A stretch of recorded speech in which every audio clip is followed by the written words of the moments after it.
Professor Naval Kishore जी, वैसी ही बात आप भी कर रहे हैं। आप लोग कह रहे हैं कि तेजस्वी जी को प्रताड़ित किया जा रहा है। ऐसा क्या कर रही हैं वहां पर वो एजेंसीज? पूछताछ के लिए ही तो बुलाया है।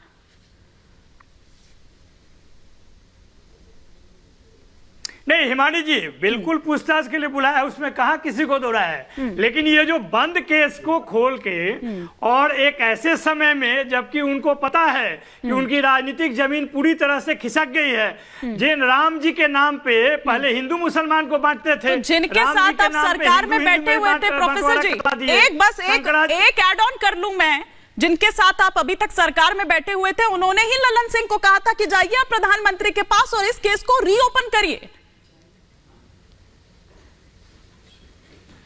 अरे तो लड़ने के लिए सिर्फ दम नहीं, हिम्मत भी तो चाहिए। अच्छा। और वो हिम्मत राष्ट्रीय जनता दल के पास है, आदरणीय लालू यादव के पास है, तेजस्वी जी के पास है, लड़ रहे हैं। आप बंद केस खोल के और लोगों को डराना चाहते हो, ये होने वाला है क्या?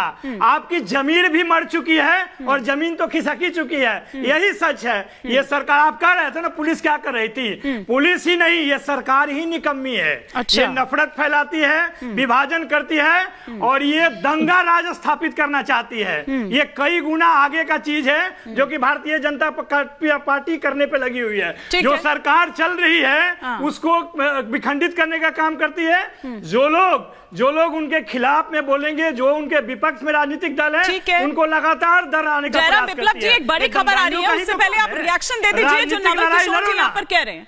प्रोफेसर नवल किशोर जो कह रहे हैं, और यही आरोप झारखंड से भी लग रहा है कि दरअसल बिहार में आप लोगों ने जो किया वही झारखंड में भी करने की तैयारी थी। वो तो हेमंत सोरेन आए नहीं आपके झांसे में, ऐसा आरोप है आप पर।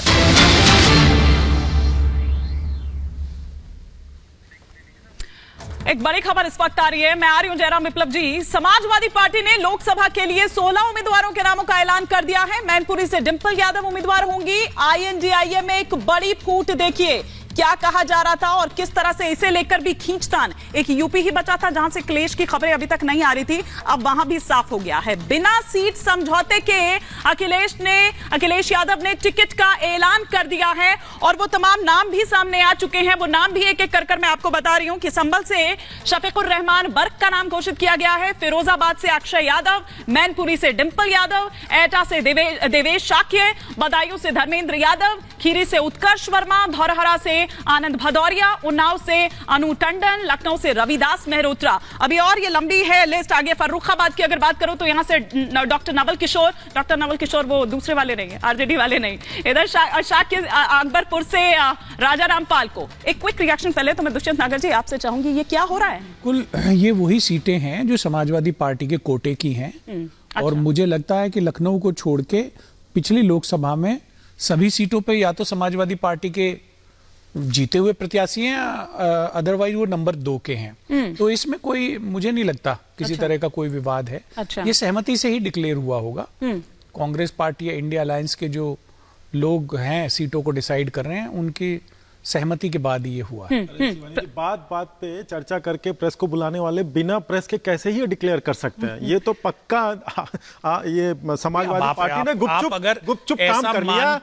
और तो ऐसे खुश होते रहिए मान के। नहीं, खुश नहीं हो रहा भाई साहब। यही तो आप लोगों ने आज चंडीगढ़ में किया है। नागर जी सुनिए, चंडीगढ़ में 8 वोटों को लॉजिक नहीं है तो सुन लेना चाहिए। लोकतंत्र की जो है सुन लेना चाहिए। आम दिन दहाड़े हत्या कर दी कि सबसे ध्यान दे रहे हैं, सबसे बड़ी जयराम जी ज्ञान दे रहे हैं, से भी साइडलाइन हो गई है। बड़ी बड़ी बातें कर रहे हैं, परिवारवाद के ऊपर जयराम भाई बात कर रहे हैं, भ्रष्टाचार के ऊपर बात कर रहे हैं। मैं वापस लौटूंगी। देखिए झारखंड ही बचा है कोalition के मामले में। अगर देखें के ऊपर बात भ्रष्टाचार हुआ चंडीगढ़ में, भ्रष्टाचार के ऊपर खुलेआम आपने लोकतंत्र का गला घोट दिया मेरे भाई।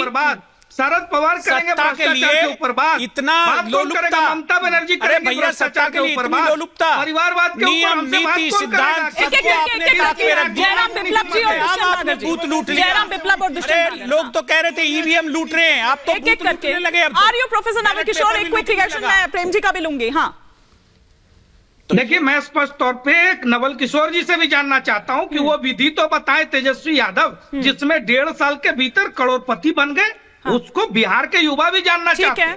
एक नाबालिग कैसे करोड़पति बना? 2005 से 2024 19 साल में अभी तक भ्रष्टाचार की रेसिपी है ना। ठीक है, प्रेम कुमार जी प्रेम 19 साल में जांच नहीं पूरी हो पाई।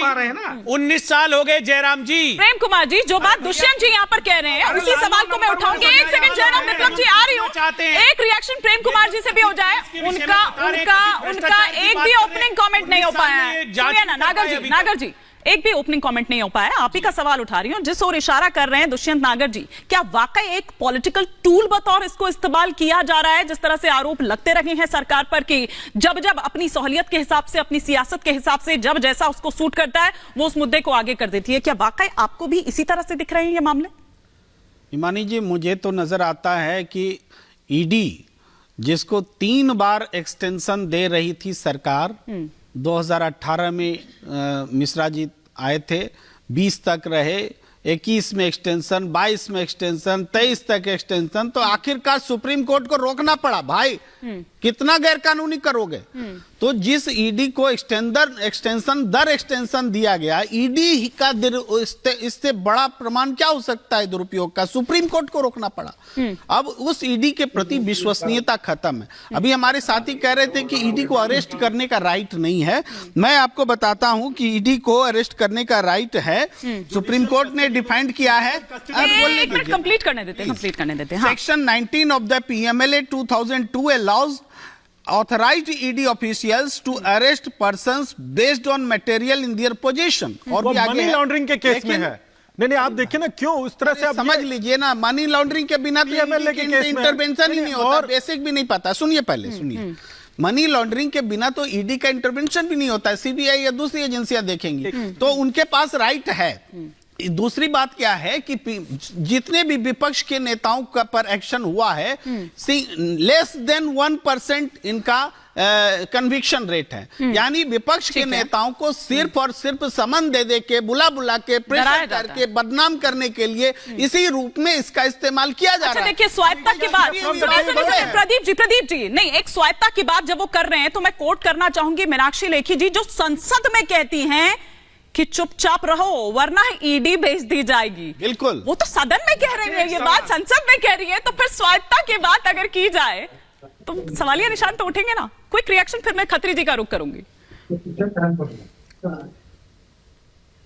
प्रदीप जी, अरे ये देखिए, पीएम जो अभी जो वर्तमान में केसेस चल रहे हैं, जो लालू जी के पुत्र और हेमंत सोरेन जी को लेके लगा हुआ है, जनता इतना क्लिष्ट, जो भारत देश, जो प्यार देने वाली जनता है ना, वो इतना टेक्निकल टर्म्स नहीं समझती है।